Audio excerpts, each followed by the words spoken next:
himself, even beyond everything the human mind can think of. Man will lose all he knew and be left with nothing known to hang on to. Anyone who thinks in God, man will have his same body and soul, same mind, will, consciousness. In short, everything he has or is now couldn't be more mistaken. One purpose of the revelation of Christ was to allay people's fears of death and affirm the truth and reality of their eternal life. Christ was God saying to man, "See how it went for this man Jesus? This is how it will go for every human being." And look at all Jesus went through.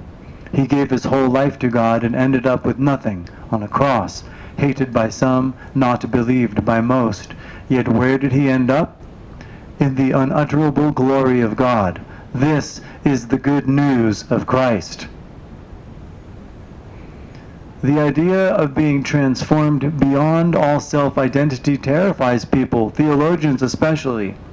Not only is the idea of losing one's ID frightening to people, but losing any part of themselves is unthinkable. People want to keep their same mind, same will, same self-consciousness, same body, nothing really changed, but only made better.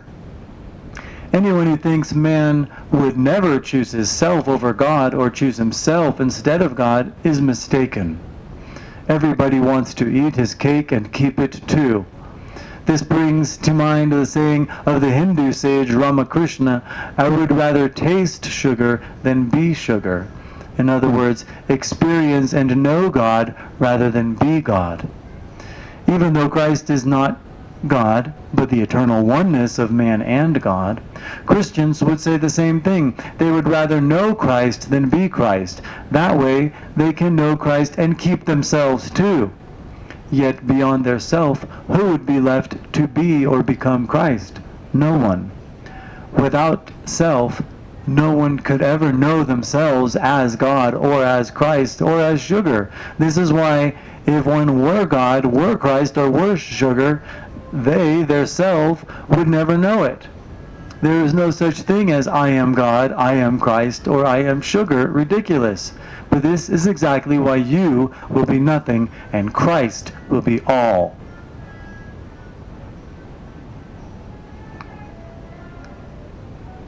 The point is, those who think they can give their self to God and keep it too only fool themselves.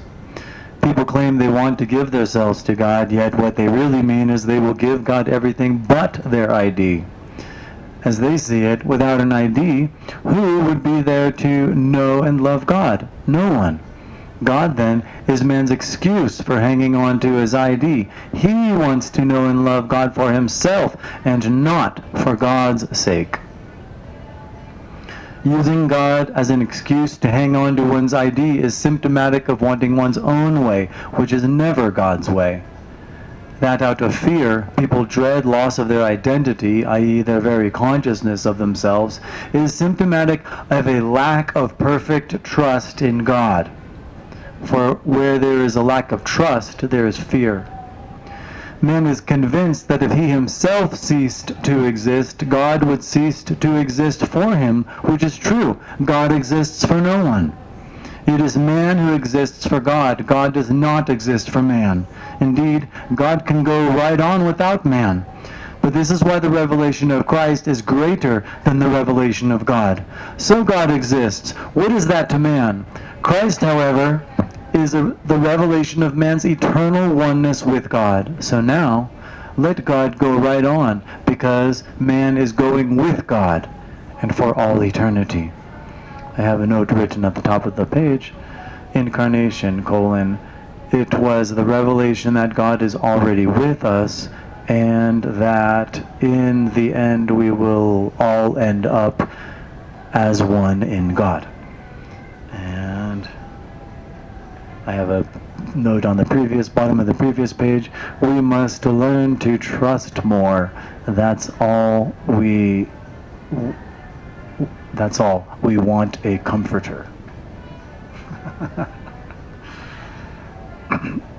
It is because people think reference to their self is reference to their whole being or existence They think annihilation of self is the annihilation of their whole existence. Although it turns out self is not man's being or existence, yet the fact people think so is all the better, since it will be their very existence, their whole being, that must be surrendered to God. To surrender anything less counts for nothing. This surrender was exactly Jesus' predicament in the garden. This was the ultimate kenosis of Christ's human nature. It was not just surrendering body and soul to God, but rather, if God so willed, giving up his very existence. Since God was Jesus' deepest experience of life and being, for him to lose his experience of life and being would be to lose God. In the unitive state, there is no separating one's own experience of life from one's experience of God's life. This human kenosis, then, was not just giving up his own ID, but God's ID as well. And I have written in marginalia, because they were one, question mark? The perplexity of this forfeiture is that without awareness of one's own existence, who is left to be aware of God's existence? Nobody. And there's the rub. There's the fine line between God and man. No one, however, will come to this fine line, to be or not to be, without being able to face complete annihilation. If it be God's will, to cease to exist forever. Unless one trusts God that all will be well, he will never encounter this line. Because on this line, no one knows what God will or will not do. This is why Jesus' only possible answer to this was, "Thy will be done." The choice to be or not to be is not man's to make, but God's alone. Sooner or later, everyone will come to the fine line between God for himself and God without himself, really God in itself. This line is between one's own existence and non-existence. Death of self is the cutoff line between all man knows of himself and God, a line between the created and the uncreated, between two different dimensions of existence, a line where there is no way of knowing whether man will ultimately cease to exist or not. Thus, all one can say is, "So be it." What Jesus sweat out in the garden was not the fear of physical death, but the cessation of his very self, his whole life with God, the only life he ever knew. Although Jesus sweat and prayed over this terrible possibility, yet he faced it squarely, dealt with it, and finally said, "Not my will, but thine be done." I have a note at the bottom, we must be willing to face complete annihilation because we trust. Back to the text, bottom of page 410. But there is no use worrying ahead of time about this cutoff line. Even if one thinks he is willing to give up his ID to God, all he can do is offer, for of himself he can never give it up. Until and unless God removes the line and takes man's ID from him, it remains intact.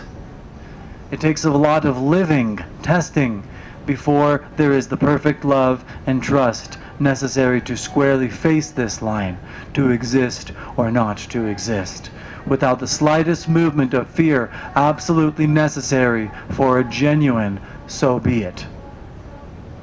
And I have a note, a life of testing my trust in God that all will be well, so I have no fear and can say, "So be it, I'll die."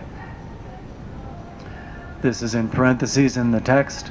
People unprepared for this particular confrontation, the fine line, can react anywhere from sheer terror to such a debilitating fear they spend the rest of their life avoiding any thought or remembrance of such a possibility. Close parentheses.